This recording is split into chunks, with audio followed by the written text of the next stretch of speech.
The quiet world, the massive silver ships appeared in Earth's sky on a Tuesday morning. They hung there like metal clouds, casting shadows over the cities below. People stopped on sidewalks and pointed upward. Children pressed their faces against school windows. Traffic slowed as drivers craned their necks to see the impossible sight. Admiral Thex 9 stood on the bridge of his flagship, looking down at the blue planet through the viewing screen. His forearms crossed behind his back as he studied the world below. Earth looked peaceful. Green continents, white clouds, blue oceans. It reminded him of his homeworld before the wars came. "Status report," he commanded in his deep voice. Lieutenant Kex 4 checked his instruments. The young officer's purple skin showed nervous spots. No defensive fire, Admiral. No energy shields around their cities. No weapon signatures detected anywhere on the planet. Communication attempts? They respond to our signals, sir. Multiple languages. They seem curious about us. Admiral Thex 9 found this strange. In his 400 years of military service, he had conquered 67 worlds. Every species reacted the same way when the hegemony fleet arrived. First came fear, then panic, then desperate attempts to fight or negotiate, but the humans just watched. On Earth, Dr. Sarah Chen stood in her laboratory at MIT. She wore a simple white lab coat over jeans and sneakers. Her black hair was pulled back in a ponytail. She looked like any other scientist on campus. The students walking past her window had no idea she held 3 doctoral degrees in physics and had been working on classified projects for the past decade. Sarah's computer screen showed news feeds from around the world. The alien ships had appeared everywhere at once.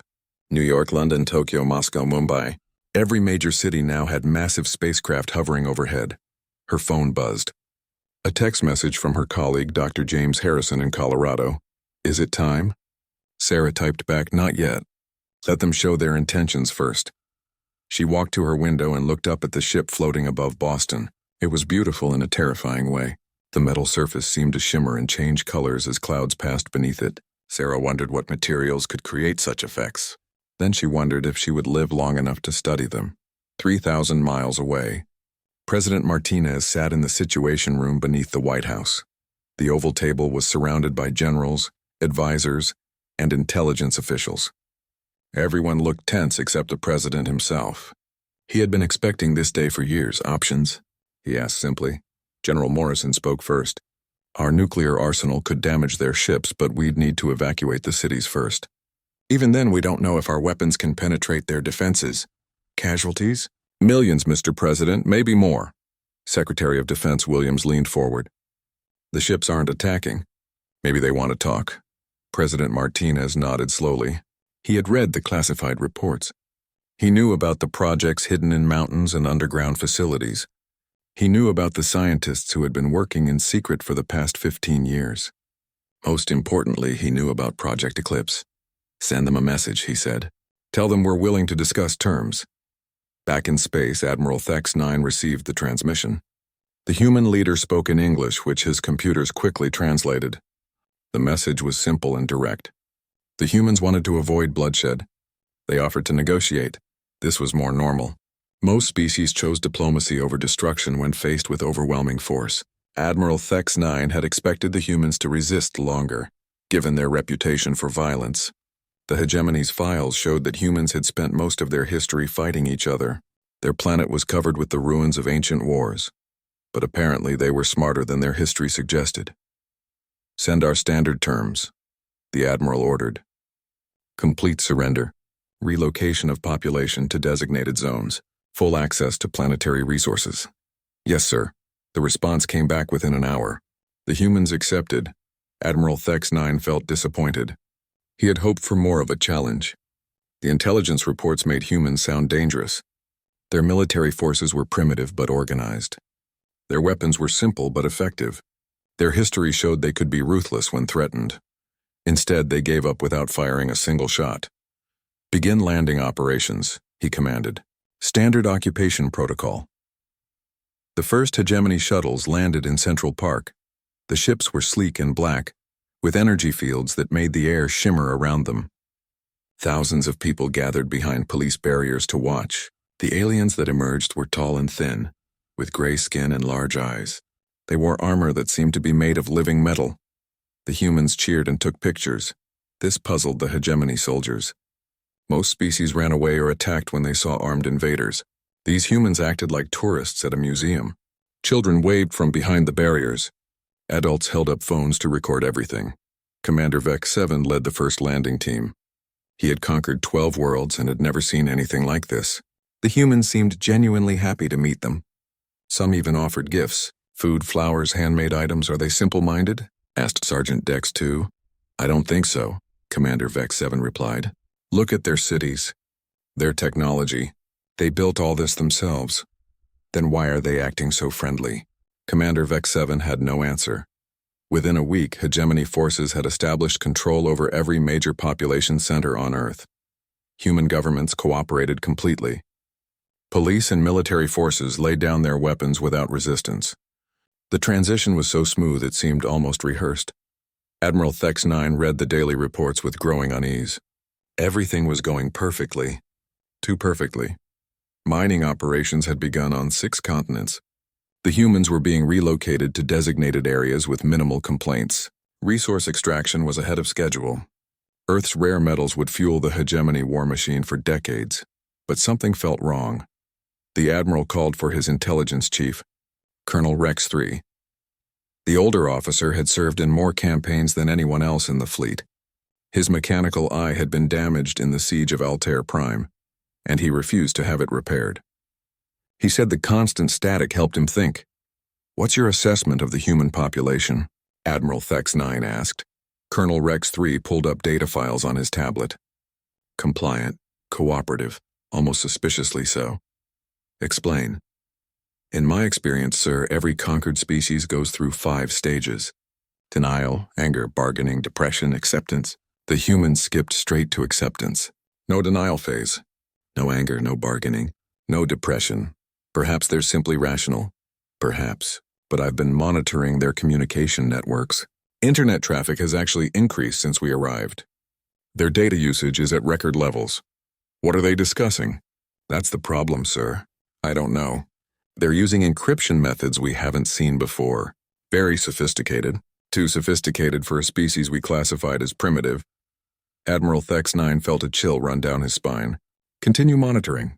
Report any unusual activity immediately. Yes, sir. That night, Admiral Thex 9 couldn't sleep. He kept thinking about the humans' strange behavior. In all his years of conquest, he had learned to trust his instincts. Right now, those instincts were screaming that something was very wrong. He walked to the observation deck and looked down at Earth. The planet looked peaceful in the darkness. City lights twinkled like stars. Everything appeared normal. But Admiral Thex 9 had the growing feeling that his fleet was not the hunter in this situation. They were the prey. The miscalculation: 3 months had passed since the hegemony occupation began. The mining operations were running smoothly. Human workers showed up on time and followed orders without complaint. The relocated populations lived quietly in their assigned zones. Everything looked perfect on the surface. Admiral Thex 9 reviewed the latest reports in his private quarters. Production numbers were excellent. Resistance activities were minimal. The local population seemed to have accepted their new reality completely. So why did he feel like he was missing something important? A soft chime indicated someone was requesting entry. Come in. Colonel Rex 3 entered, his mechanical eye flickering with static. The old intelligence officer looked troubled. Admiral, we need to talk. What have you found? Problems. Big ones. Colonel Rex 3 activated a holographic display. I've been analyzing human communication patterns since the occupation began. The surface networks show exactly what we expect. Normal civilian traffic, entertainment, social media. Nothing suspicious, but there's something underneath. Hidden data streams. Quantum encrypted channels. Communications flowing through networks we can't even detect properly. Admiral Thex 9 leaned forward.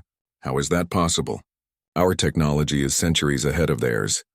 That's what I thought too. But look at this. The hologram showed a complex diagram.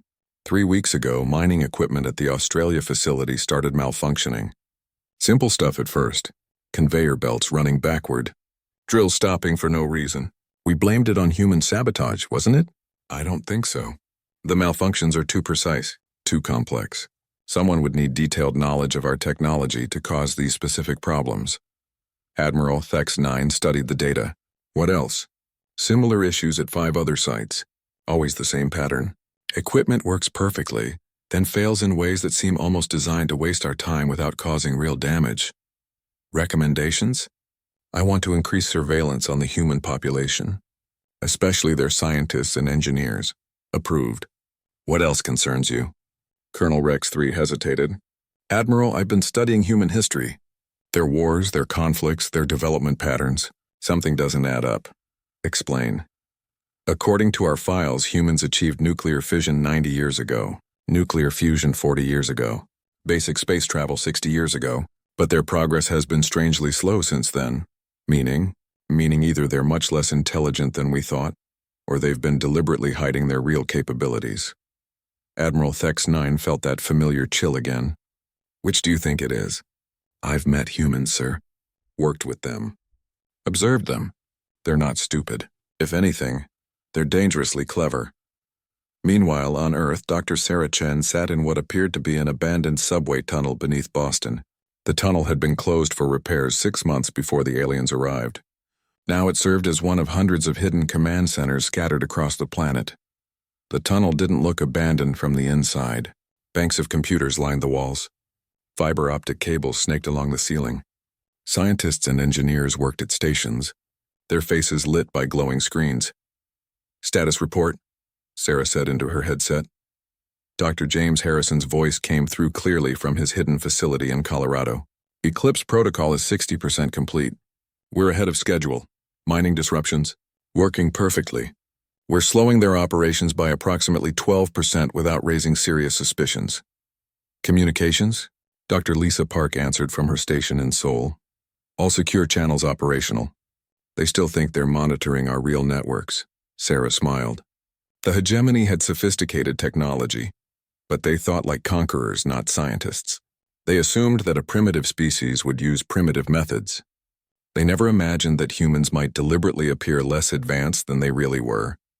The deception had begun 15 years ago, when Earth's deep space monitoring stations detected the first hegemony scouts. A secret group of scientists and military leaders had made a simple decision. If aliens were coming, humanity needed to be ready. But being ready didn't mean building bigger guns or stronger armor. It meant understanding the enemy and preparing the right response.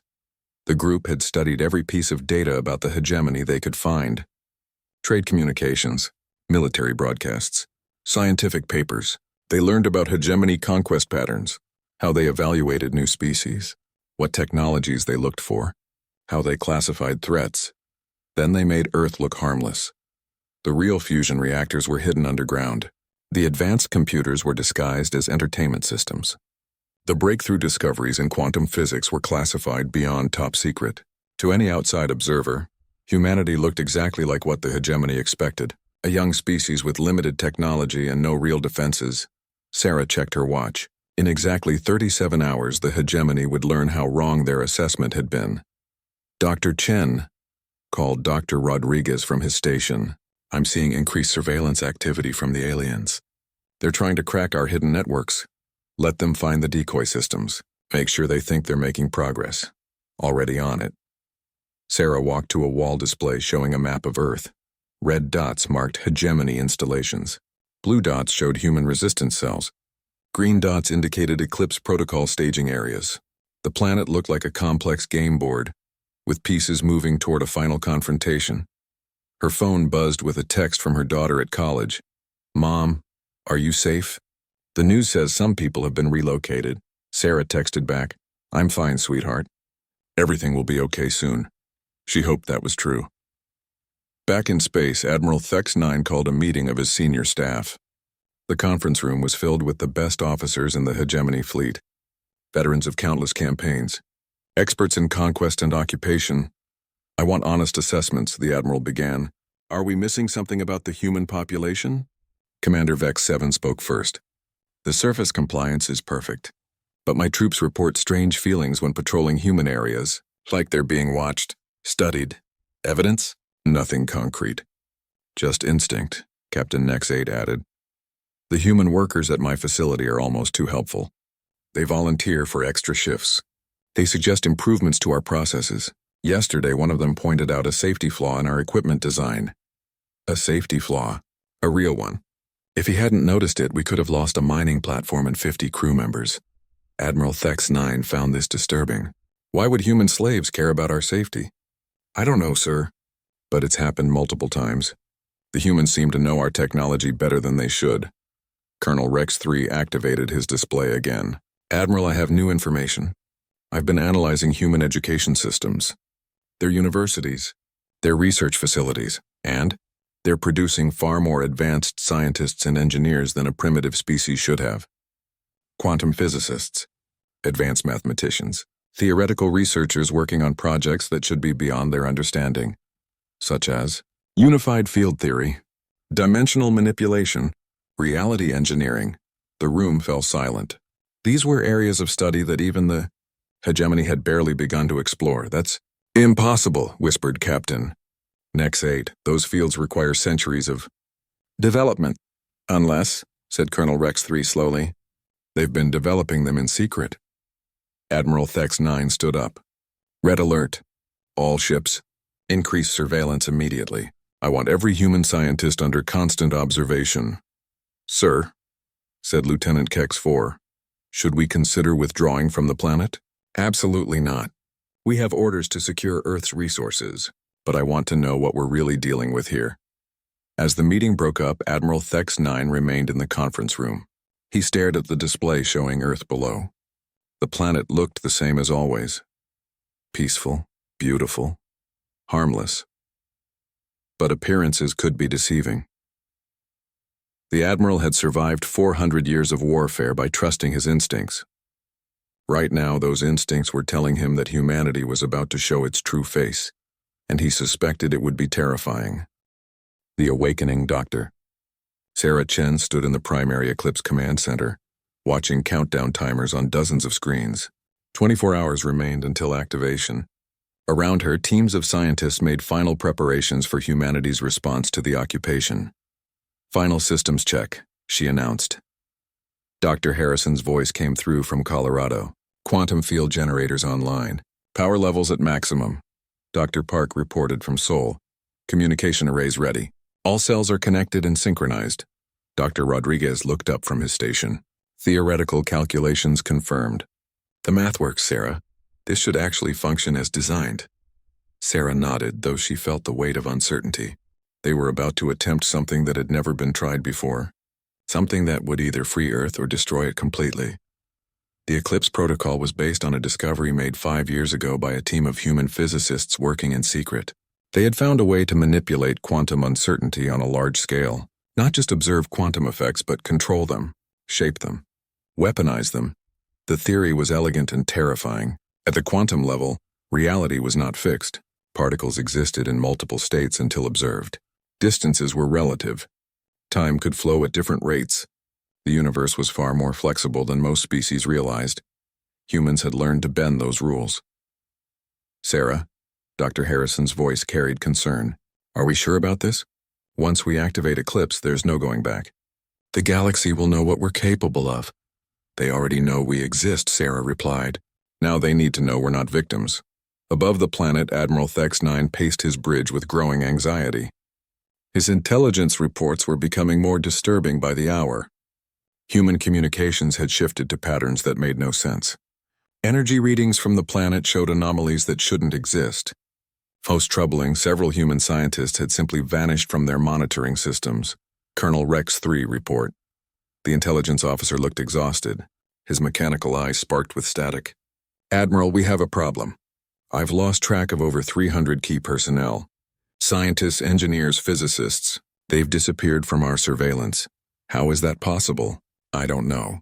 One moment they're in their assigned locations, the next moment our sensors can't find them anywhere. Equipment malfunction? Negative. I've run full diagnostics. Our systems are working perfectly. The humans are simply gone. Admiral Thex-9 felt ice in his stomach. Recommendations? We should consider immediate evacuation of all surface personnel. Denied. We cannot show weakness to a primitive species. Sir, I don't think they're primitive. Before Admiral Thex-9 could respond, Lieutenant Kex 4 called out from his station. Admiral, Energy surge detected from the planet's surface. Multiple locations. Defined surge. Power levels equivalent to... That can't be right. What? Sir, these readings suggest power generation equivalent to a small star. That's impossible. Yes, sir. But that's what our instruments show. Admiral Thex 9 stared at the readings. No species should be able to generate that much energy without massive infrastructure. Certainly not a species that still used chemical rockets for space travel. Open a channel to Earth. I want to speak with their leaders immediately. Sir, we're receiving a transmission from the planet. Multiple sources. Put it through. The main screen activated. Dr. Sarah Chen appeared, standing in what looked like a simple laboratory. She wore the same white lab coat and casual clothes she'd worn for months. Nothing about her appearance suggested she was dangerous, but her eyes held a confidence that made Admiral Thex 9 nervous. Greetings, Admiral Thex 9, Sarah said calmly. My name is Dr. Sarah Chen. I represent the human scientific community. Dr. Chen, our records show you as an agricultural specialist. Sarah smiled. Your records are incomplete. I hold doctoral degrees in quantum physics, theoretical mathematics, and unified field theory. For the past 15 years, I've been working on a project we call Eclipse Protocol.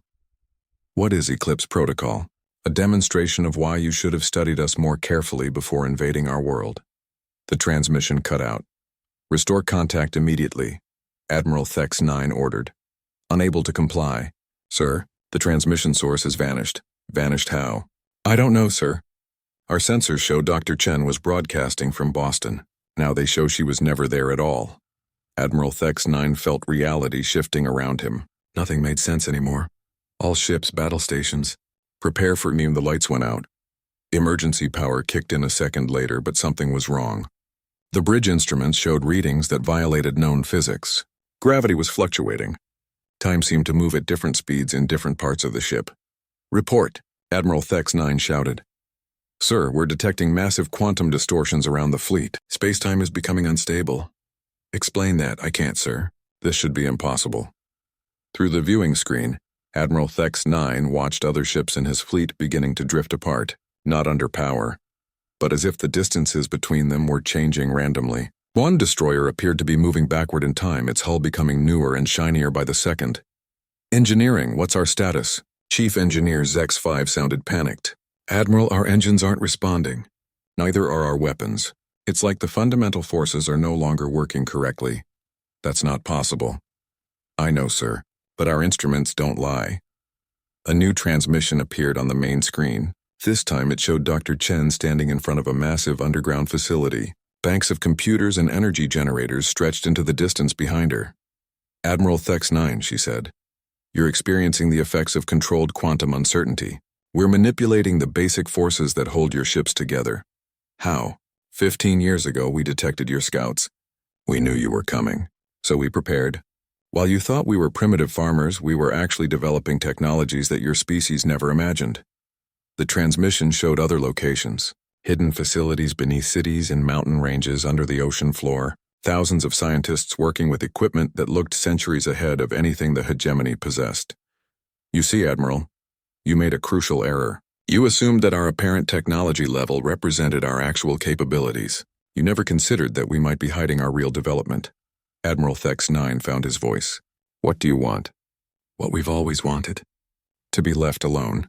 But since you chose to invade our world, we'll have to end this conflict ourselves.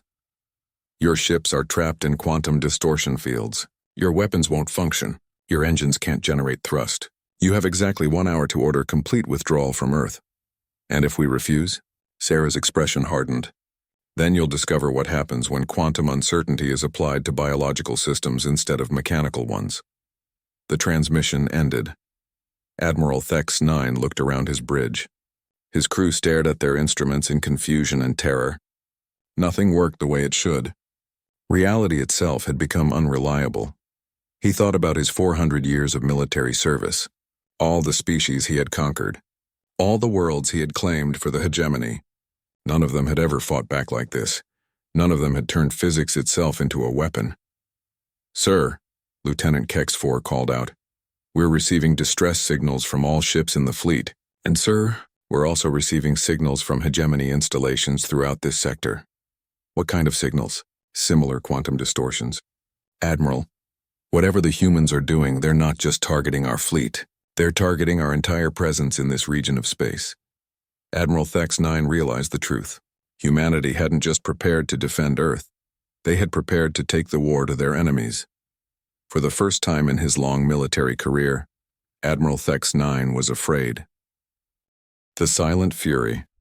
The hegemony distress signals reached the Galactic Council 3 hours after Eclipse Protocol activation. Emergency sessions were called on a dozen worlds as reports flooded in from across the sector. The messages were consistent and terrifying. Human technology was rewriting the laws of physics. On the Council world of Prima Centauri, Ambassador Velthera of the Zephyrian Collective stood before the emergency assembly. Her blue-scaled hands trembled as she read the latest reports. The humans have deployed some form of reality manipulation technology, she announced to the shocked delegates. 17 hegemony worlds are reporting similar effects. Ships disabled, installations offline, physical laws becoming unreliable. Council Speaker Mordain leaned forward. Explain reality manipulation. Space and time are being altered. Gravity fluctuates randomly. Electronics fail for no reason. Some areas experience time dilation effects. It's as if the humans have learned to control quantum uncertainty on a massive scale. That's impossible. No species has mastered unified field theory to that degree. The humans apparently have. Meanwhile, aboard Admiral Thex-9's flagship, the situation grew worse by the hour. The quantum distortions had spread throughout the ship. The engineering deck existed in a state of temporal flux, with some areas experiencing time at half normal speed, while others moved twice as fast. The weapons systems had partially phased out of normal space-time. Chief Engineer Zex-5 delivered his report with barely controlled panic.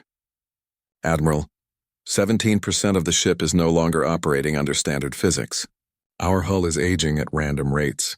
Some sections are becoming younger while others deteriorate rapidly. Can we fight back? Sir, our weapons can't target something that exists in multiple quantum states simultaneously. Every time we lock onto the human installations, they shift into probability clouds we can't hit. Admiral Thex-9 stared at the tactical display. Earth looked peaceful from orbit, but the planet was generating energy patterns that hurt his eyes to observe directly. Swirling clouds of quantum uncertainty surrounded every human facility. Communications. Get me the human leader again. Unable to comply. Sir, Dr. Chen appears to exist in 17 different locations simultaneously. That's not possible. Yes, sir. None of this should be possible. A new transmission activated without warning. Dr. Chen appeared on the main screen, but something was different. She seemed to flicker between multiple versions of herself.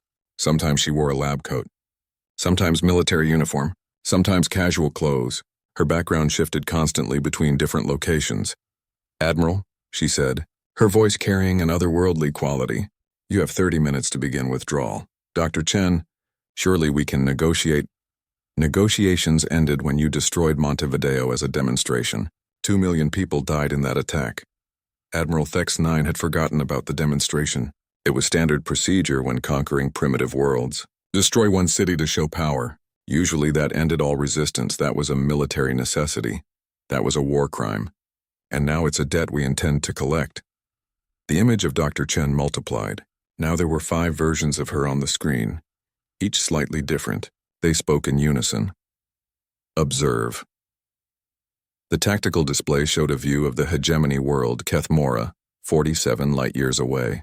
The planet housed 3 billion citizens and served as a major military shipyard. As they watched, quantum distortions began appearing around the shipyard facilities. Massive construction platforms started aging at accelerated rates. Metal corroded in seconds. Computer systems failed as their circuits experienced random time dilation. How? Admiral Thex-9 whispered. Quantum entanglement, the multiple Dr. Chen's replied. We prepared for this day carefully. Quantum-paired devices were placed throughout hegemony space years ago by our deep cover agents. Impossible. We would have detected infiltration.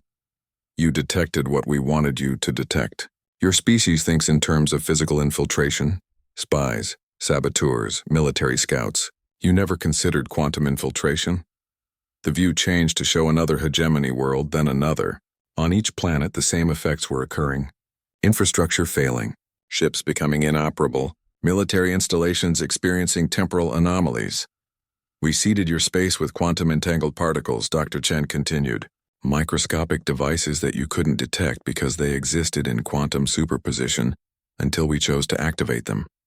Admiral Thex-9 felt sick. How long have you been planning this? 15 years, since we first detected your scouts approaching our system. But you surrendered immediately. You cooperated with the occupation. We gave you exactly what you expected to see, a primitive species accepting defeat. Meanwhile, our real scientists worked in hidden facilities, preparing humanity's true response. The transmission showed views of underground laboratories across Earth, facilities that stretched for miles beneath the surface. Scientists working with technologies that made hegemony equipment look primitive. You made a fundamental error, Admiral. You assumed that our visible technology represented our actual capabilities. You never considered that we might deliberately appear less advanced than we really are. Why would you do that? Because deception is humanity's greatest strength. We've been fighting each other for thousands of years. We learned that the best defense is to let your enemy underestimate you until it's too late for them to respond effectively.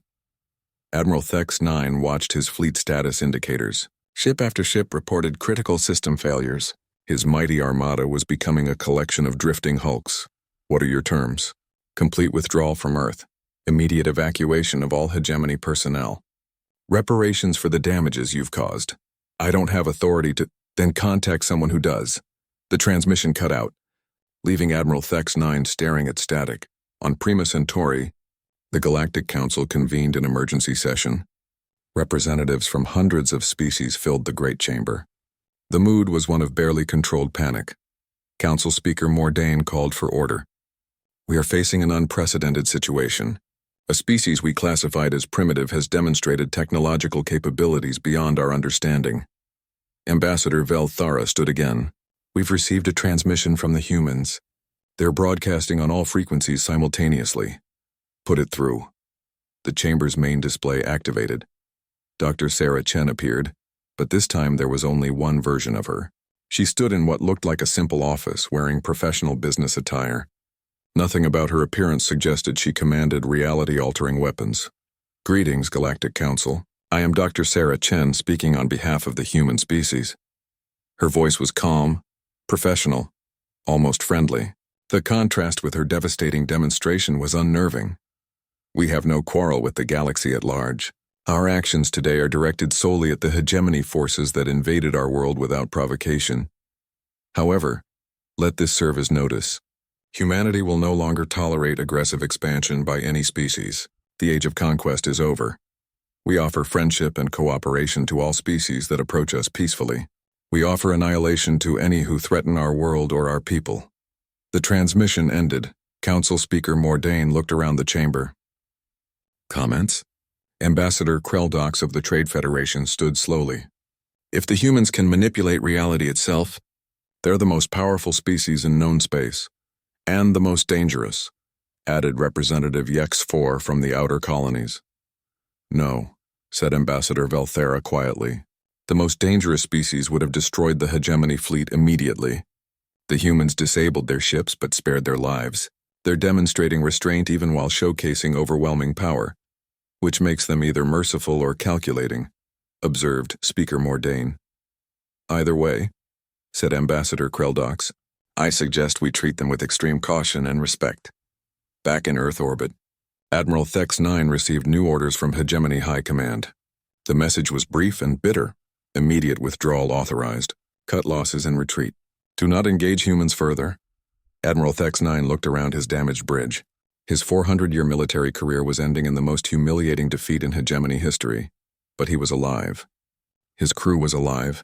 Given what they had faced, that was more than he had expected. All ships, he transmitted, prepare for immediate withdrawal from Earth system. As the hegemony fleet limped away from Earth, Admiral Thex-9 took one last look at the blue planet. It looked exactly the same as when they had arrived. Peaceful, beautiful, harmless. Now he knew the truth. Appearances were the deadliest weapon of all. The new balance 6 months after the Eclipse Protocol activation, the galaxy had settled into an uneasy new reality. The hegemony's aggressive expansion had stopped completely. 3 dozen species that had been marked for conquest were now under unofficial human protection. Trade routes that had been controlled by military force were now open to free commerce. Dr. Sarah Chen stood in her new office at the United Nations Xenological Relations Division in New York. Through her window, she could see alien ships in the harbor. Not warships this time, but trade vessels and diplomatic shuttles. The sight still amazed her. Dr. Chen, her assistant announced through the intercom, "The Galactic Council delegation has arrived. Send them in." The door opened to admit 3 figures. Ambassador Velthara of the Zephyrian Collective led the group, her blue scales gleaming under the office lights. Behind her came Ambassador Kreldox of the Trade Federation, his 4 arms carrying various diplomatic pouches. The third figure was someone Sarah had only seen in intelligence reports, Council Speaker Mordain himself. "Honored guests," Sarah said, standing to greet them. "Welcome to Earth." "Dr. Chen," Speaker Mordain began, "we come seeking clarification on humanity's intentions regarding galactic politics." Sarah gestured to chairs around a conference table. "Please sit. Would you like refreshments? Coffee, tea? We have synthesizers that can produce beverages from your home worlds." The aliens exchanged glances. This was not how meetings with superpower species usually began. "Coffee would be acceptable," said Ambassador Velthara carefully. Sarah prepared the drinks herself, using a simple coffee machine rather than advanced technology. She noticed her guests watching her every movement with nervous attention. "You seem surprised," she observed. "Frankly, yes," admitted Speaker Mordain. "Most species with reality manipulation capabilities develop different social structures, hierarchies based on power, God-Emperor complexes, demands for tribute and worship. Humans aren't most species." Sarah served the coffee and took her own seat. "What specific clarifications do you need?" Ambassador Kreldox leaned forward. "Your technology. Will you share it, sell it? Use it to establish an empire?" "None of the above." "Explain." Sarah sipped her coffee thoughtfully. "Let me tell you a story. 200 years ago on Earth, one nation developed nuclear weapons before anyone else. They could have conquered the planet easily. Instead, they helped establish international laws to control nuclear proliferation. Why? Because power without restraint destroys everything, including the powerful. Smart species understand that stability benefits everyone. And you consider humanity smart? Smart enough to avoid the mistakes that destroyed previous galactic powers." Speaker Mordain accessed a data pad. "We've studied your history, Dr. Chen. Humans have fought continuous wars for millennia. Your species is hardly peaceful." "True. Which is exactly why we understand the costs of conflict better than most. When you've seen what war really does, you appreciate peace." Ambassador Velthara spoke carefully. "What are humanity's demands for the galaxy?" "We have 3 simple requirements. First, no species may be conquered or enslaved by another. Second, all trade and diplomacy must be conducted peacefully. Third, any species that threatens Earth will face immediate retaliation. That's all? That's all? No tribute? No territorial demands? No requirement for worship or submission?" "None whatsoever. We want to be left alone to develop our own society. In exchange, we'll help maintain galactic stability." The alien sat in stunned silence. Finally, Ambassador Kreldox asked, "How do we know you won't change your minds?" "Power corrupts most species eventually," Sarah smiled. "Because we've designed our systems to prevent that. Would you like to see?" Without waiting for an answer, Sarah activated a wall display. It showed the hidden Eclipse facilities around Earth, but now they looked different. Instead of weapons labs, they had become research centers and universities. The Eclipse protocol was designed for one purpose only: defense of Earth. The technology cannot be used for conquest or expansion. We deliberately built those limitations into the fundamental design. Impossible. Any technology can be weaponized, not this one. Our quantum manipulation devices are quantum entangled with Earth itself. They only function within our solar system. Try to move them and they stop working. You limited your own weapons? We limited our weapons to defense only. That was always the plan. The display showed more images. Human scientists working with alien researchers, joint projects between species, academic exchanges, and cultural programs. "This is what we're really interested in," Sarah continued. "Learning, growing, exploring the universe through cooperation rather than conquest. But you could force cooperation. Why choose persuasion instead?" Sarah set down her coffee cup. Let me ask you something. Which produces better results? Willing partners or terrified slaves? Willing partners, obviously. Exactly. Fear-based relationships are fragile. They break down as soon as the fear is removed. Mutual respect and shared interest create much stronger bonds. Speaker Mordain looked thoughtful. You're proposing a fundamental change in how galactic politics work. I'm proposing that galactic politics work the same way successful human societies work. Laws instead of force, cooperation instead of conquest, trade instead of tribute.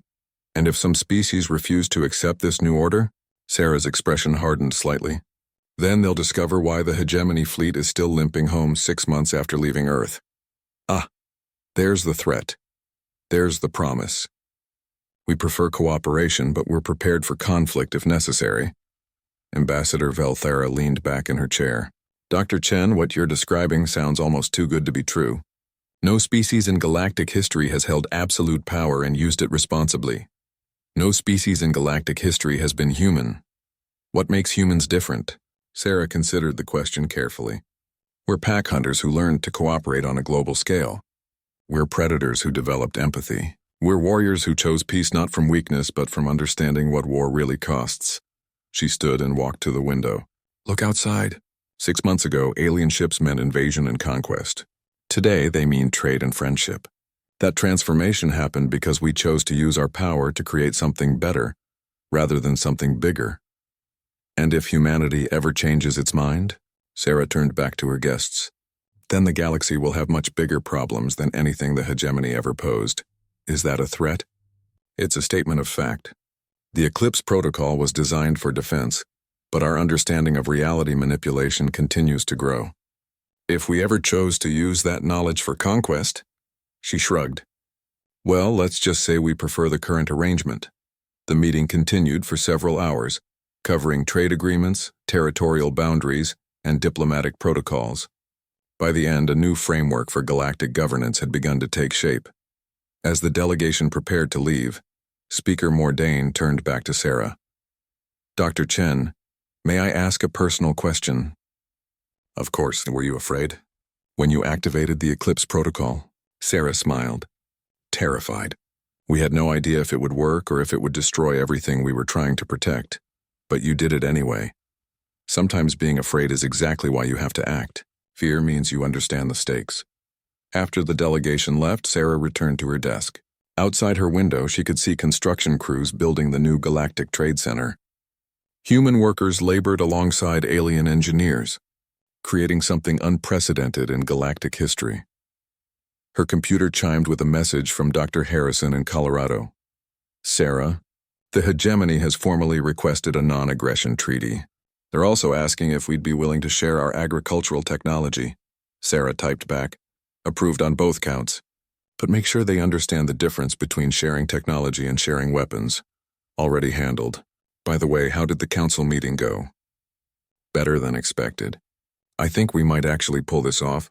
Pull what off? Peace. Actual lasting galactic peace. Sarah leaned back in her chair and looked out at the alien ships in the harbor. 6 months ago, she had been a hidden scientist preparing for war. Today, she was a diplomat building a better future. The galaxy had underestimated Earth, thinking silence meant weakness. Now they knew the truth. Humanity's greatest weapon had never been their technology. It had been their wisdom to use it properly. The stars were still dangerous. The universe was still vast and hostile. But for the first time in galactic history, the strongest species had chosen to be guardians rather than conquerors. And that made all the difference.